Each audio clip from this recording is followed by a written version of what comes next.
Cuando hablamos del sistema reproductor masculino o femenino, en principio vamos a ver el sistema reproductor masculino, ¿no? Acá podemos observar sobre imágenes, es junto al femenino, vale decir, el sistema reproductor masculino es junto al femenino, encargados de presentar o de preservar la especie humana, mediante la formación y eliminación de los gametos y las hormonas que regulan funciones sexuales. Hay que recordar, estimados estudiantes, que cuando hablamos del tema de reproducción, sabemos que hay dos tipos de reproducción, ¿no? Una reproducción sexual y una reproducción asexual. La reproducción asexual es propia de los vegetales, mientras que la sexual en el hombre. Entonces, el día de hoy, donde estamos viendo el sistema reproductor básicamente masculino, ¿no? Junto con el femenino, son los encargados, dice, de preservar la especie humana, mediante la formación y eliminación de gametos y hormonas que regulan funciones sexuales. Por ejemplo, nosotros encontramos en los testículos, hay gónadas masculinas, productoras del espermatozoide y de las hormonas sexuales, que son órganos glandulares que forman la parte más importante del aparato reproductor masculino. Y su equivalente femenino serían los ovarios.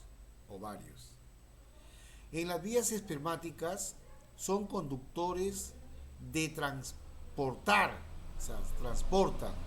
¿Qué cosa van a transportar? Los espermatozoides, desde los túbulos seminíferos al exterior. En estos conductos desembocan las glándulas anexas del varón. Podemos también ver el pene.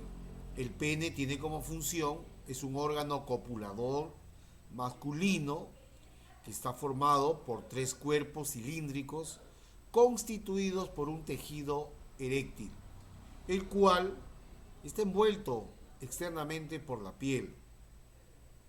Y también vamos a encontrar, obviamente, en el sistema reproductor masculino, las glándulas anexas.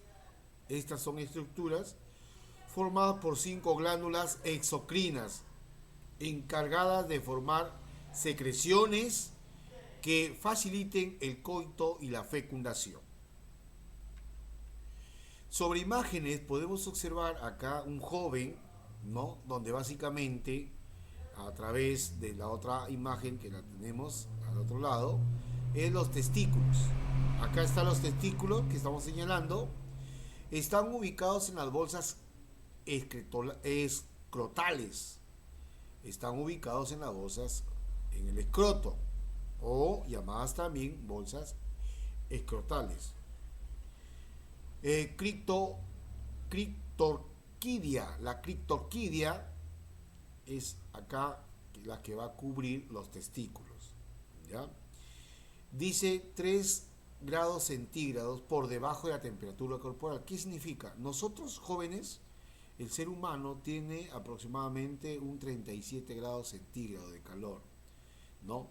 Pero en esta zona va a tener menos 3 grados centígrados, sería 34 grados centígrados que tiene esta temperatura corporal, sobre todo en los testículos, ya que nuestro cuerpo es caliente.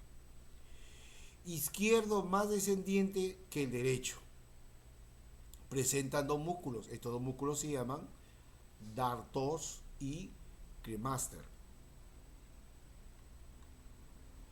Cuando hablamos de testículos, acá por ejemplo sobre imágenes podemos indicar, ver que el testículo en su contextura interna o en su capa interna, voy a colocarlo desde dos puntos, desde dos ángulos distintos, ¿no? La configuración externa y una configuración externa, o sea, su constitución tanto externa como interna. En la parte externa, como ustedes pueden apreciar, están polos, tanto el polo superior y el polo inferior. Presenta dos caras, una cara interior, que es esta de acá, y una cara externa. en cuanto a sus bordes, un borde anterior y un borde posterior. La configuración interna está formado básicamente por el estroma. En el estroma está cubierto, cada testículo está recubierto por una capa llamada albuginea. La albuginea, la cual penetra formando tabiques que dividen el testículo en lobulillos. Sobre todo es esta parte celeste que está acá. Estos son los tabiques acá, esta parte celeste. ¿Ya? Parénquima, constituido por estos lobulillos testiculares que contienen unos 3 conductos enrollados, llamados túbulos seminíferos. Acá está el tubo seminífero, en esta parte que son enrollados, túbulos seminíferos, los cuales delimitan un espacio llamado intersticio. El intersticio. Bien. Testículos. En su configuración interna, miren sobre imágenes, están los tubos seminíferos. Estos tubos seminíferos, acá en imagen lo podemos encontrar, son tubulares y conforneados.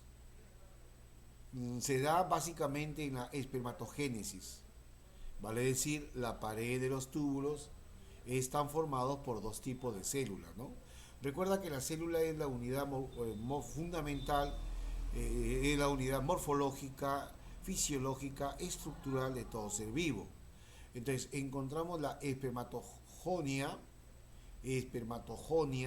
que da origen a los espermatozoides, y la célula del Sertolín, que nutre y protege tanto a las células germinales y además forma una barrera hematotesticular y sintetiza inhibida. Pero aquí también vamos a encontrar, jóvenes, miren, ve, el intersticio.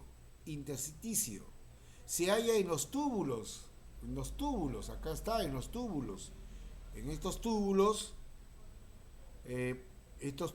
que obviamente son seminíferos, y allí están las células de Leydig, la cual produce la famosa testosterona, ¿no?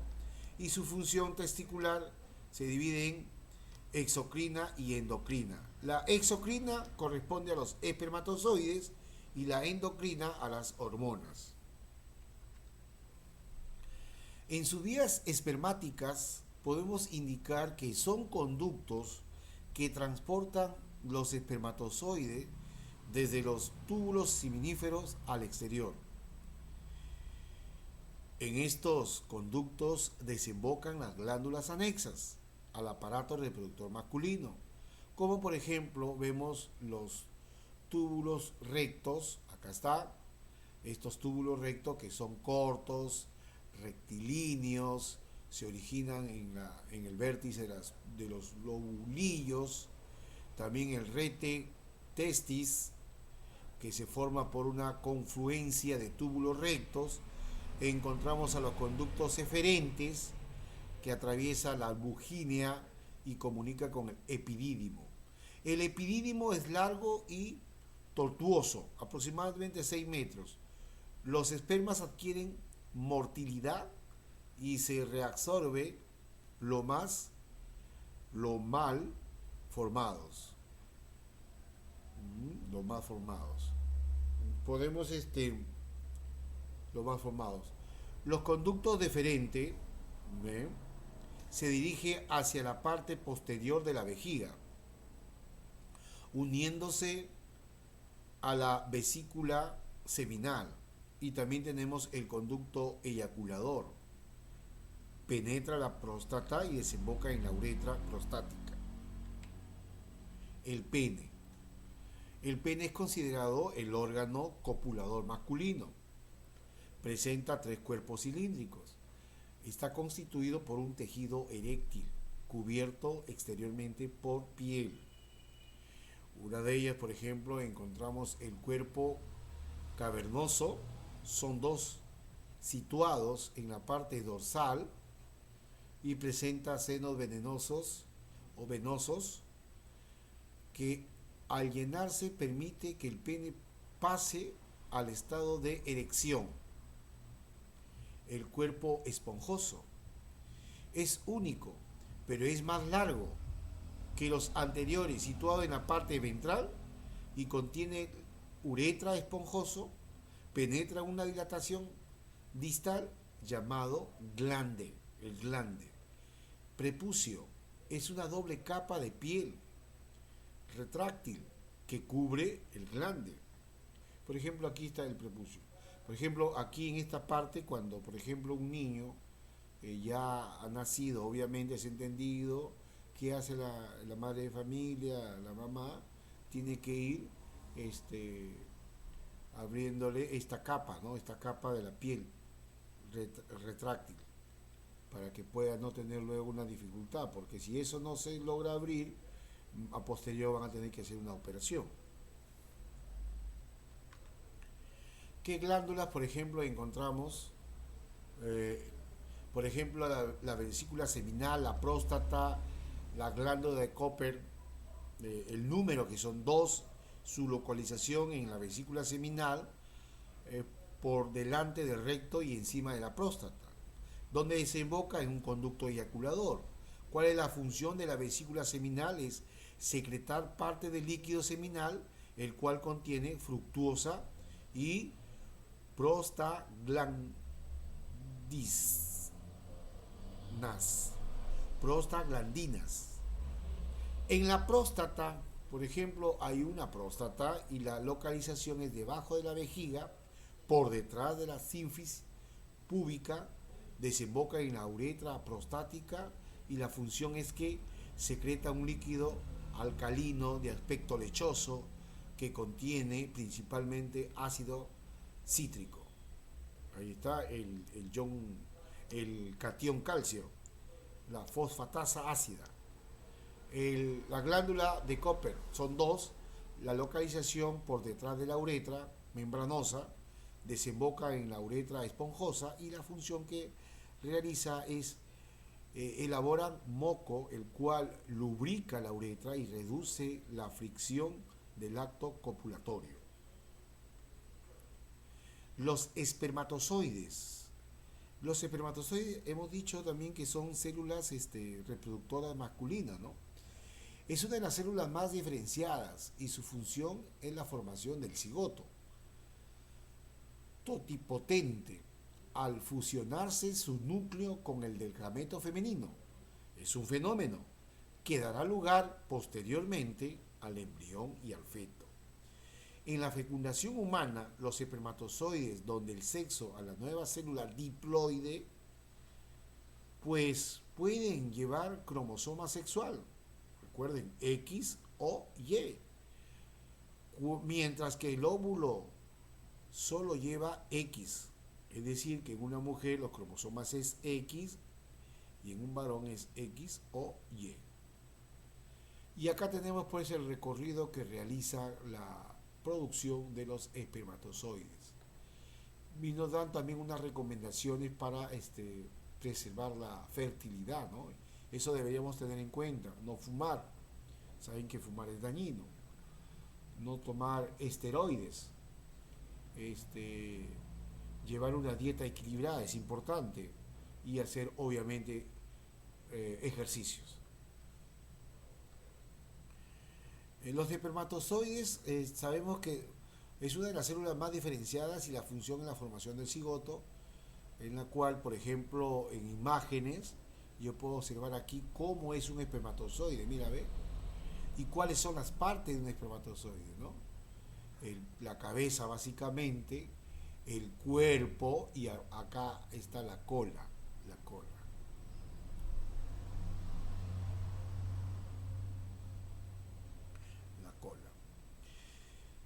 Vamos a ver ahora qué cosa es el sistema reproductor femenino. A ver, ahí sobre imágenes ven una señorita, una chica. El sistema reproductor femenino Está constituido por genitales externos o vulva y los genitales internos. Básicamente es uno de los encargados de garantizar la reproducción humana. Ya hemos dicho al inicio que cuando hablo de reproducción humana es la perpetuidad que lo hace tanto el sistema reproductor masculino y femenino. Ahora, ¿cuáles son esos genitales externos y cuáles son los genitales internos? Recuerda que los genitales externos o vulva son los genitales externos femeninos, los cuales están constituidos por quién. ¿Quiénes forman los genitales externos o la vulva? El monte de Venus, los labios mayores, los labios menores, el clítoris y el vestíbulo.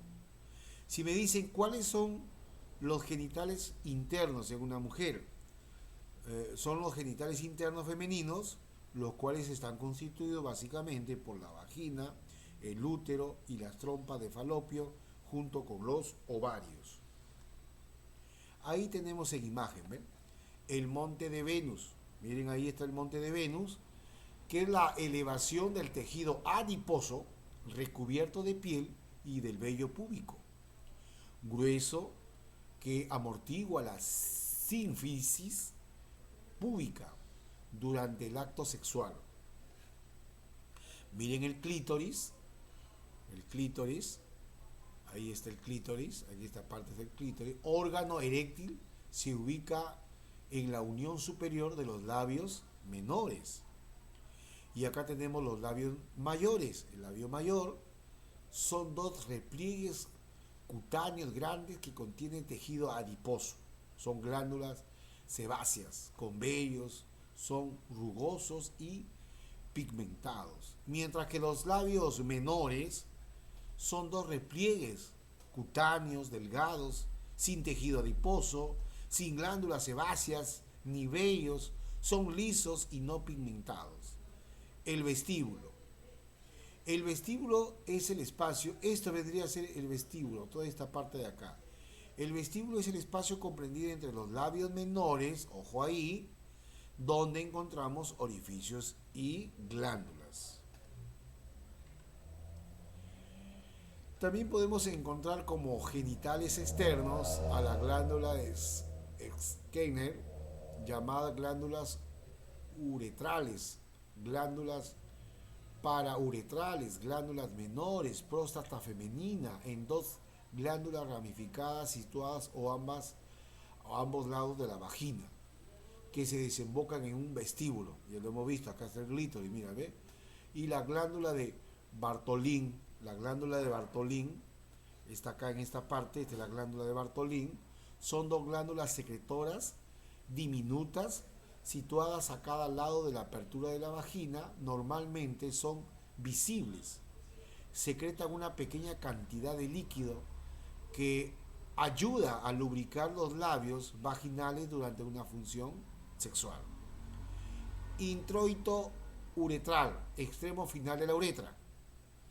Introito vaginal, extremo inferior de la vagina y presenta una membrana mucosa vascularizada denominada himen. El himen, jóvenes, es considerado el símbolo de la virginidad en una mujer. Y sobre imágenes, a ver, observemos los tipos de himen. Aquí está, miren la forma como toma el himen multiparo. Y esta es la forma de un himen sectado. Y esta que está acá es un himen anular. Y esta acá será un himen cliviforme. Y el de acá será un himen imperforado. ¿No? Cada vez va tomando distintos tipos de himen que presenta en una mujer. ¿Cuáles son los genitales internos? En los genitales internos tenemos básicamente la más conocida, la trompa de falopio, que se divide en tres capas, ¿no? En la capa interna, en la capa muscular y en la capa externa. La capa interna son células epiteliales cilíndricas. La capa muscular facilita el descenso del óvulo. La capa externa es serosa, continuación del peritoneo, ¿no? Esta parte que está acá, esta es la trompa de falopio. Por acá tenemos la vagina. La vagina es el canal de menstruación, es un órgano considerado copulador y es el canal del parto. Recuerden, es el canal del parto de la vagina. Y en el útero se produce la menstruación, obviamente. Se implanta el blastocito, se desarrolla el feto y forma y tamaño de una pera, es la forma que se le da. Mide entre 7,5 centímetros por 5 centímetros por 2,5 centímetros y su peso aproximadamente 70 gramos. La fecundación, miren todo el proceso que se da en el tema de la fecundación, ¿no? Desde la maduración del óvulo, del ovario, ¿no? Hasta llegar aquí el endometrio, ¿no? Por aquí va pasando el óvulo en la primera etapa hasta llegar a la etapa de desarrollo, donde va a ir pasando todos los espermatozoides que se van a ir uniendo, la fecundación, la formación del cigoto, la primera división, hasta llegar a el útero, la etapa número 6, hasta la etapa número 6. En cuanto se refiere al ciclo uterino, en otras palabras, menstrual, ¿no? La menstruación, el término menstruación. ¿Qué significa el término menstruación? Es descamación de la capa funcional del endometrio, condicionado por la disminución brusca de hormonas ováricas, vale decir, de los estrógenos y progesterona, de los estrógenos y progesterona, que son las hormonas ováricas en una mujer. Y a su vez se divide en dos fases. La primera fase es denominada fase proliferativa, que quiere decir el engrosamiento del espesor del endometrio estimulado por el estrógeno proveniente del folículo en desarrollo. Y la otra fase sería la fase secretora, más vascularizado y edematoso, ocurre después de la ovulación, estimados por, por el estrógeno y la progesterona, proveniente del cuerpo lúteo. Aquí tenemos, por ejemplo, la fase menstrual, la fase proliferativa y la fase secretora. Normalmente en una mujer su menstruación se da a los 28 días, cada 28 días. Pero hay que recordar que hay mujeres que tienen su periodo menstrual en forma regular y en forma irregular. Sería en forma regular cuando todos los 28 menstrua el mismo día, pero se dice que es irregular cuando, por ejemplo, un mes menstrua un 19, el otro mes un 22 y el otro mes un 26, por ahí. Pero en estas fases vamos a ver cuándo la menstruación es normal, o sea, su menstruación es normal. Ojo que hablar de menstruación no es lo mismo que hablar de ovulación. La ovulación, por ejemplo, en el proceso de ovulativo se da en los 14 días, acá, en el 14 días. Una vez que ya aquí empieza la parte de la ovulación, pero todo el proceso se llama la menstruación. El ciclo ovárico, ¿no? Presenta las siguientes partes: el epitelio de cubierta, albuginia y la estroma. Ciclos ováricos se dividen en la fase fosicular, la fase ovárica y la fase luteínica. En la fase fusicular, como bien acá se indica, no son folículos ováricos que desarrollan por acción del FSH y del ILH, secretoras. Fosículo primario, fosículo secundario y fosículo maduro. Folículo maduro. La fase ovulatoria es la liberación del ovocito 2 a causa de la elevación de la concentración de LH. Y la fase luteínica se da en el cuerpo amarillo joven, en el cuerpo amarillo maduro y en el cuerpo blanco. Y el ciclo ovárico o menstruación, miren sobre imágenes, ahí está lo que va ocurriendo en cada uno de estos procesos que ocurre en una mujer, ¿no? Sobre todo en esta parte. ¿Cómo actúa, por ejemplo, ahora, hoy en día cuando hablamos de los métodos anticonceptivos? Ustedes recuerden que los métodos anticonceptivos, y eso se dio a través de la ciencia por la sobrepoblación que se daba.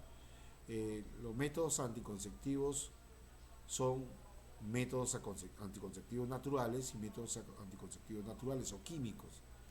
Y el último método es cómo actúa la píldora del día siguiente, ¿no? Hay muchas que han criticado que es una píldora abortiva, ¿no? Es que, por ejemplo, miren, en el paso uno impide el paso de los espermatozoides. En el paso 2 inhibe o posterga la ovulación. En el paso 3 el óvulo es fecundado, el espermatozoide, y se desplazará al útero. Esto es lo que básicamente ocurre con una píldora anticonceptiva.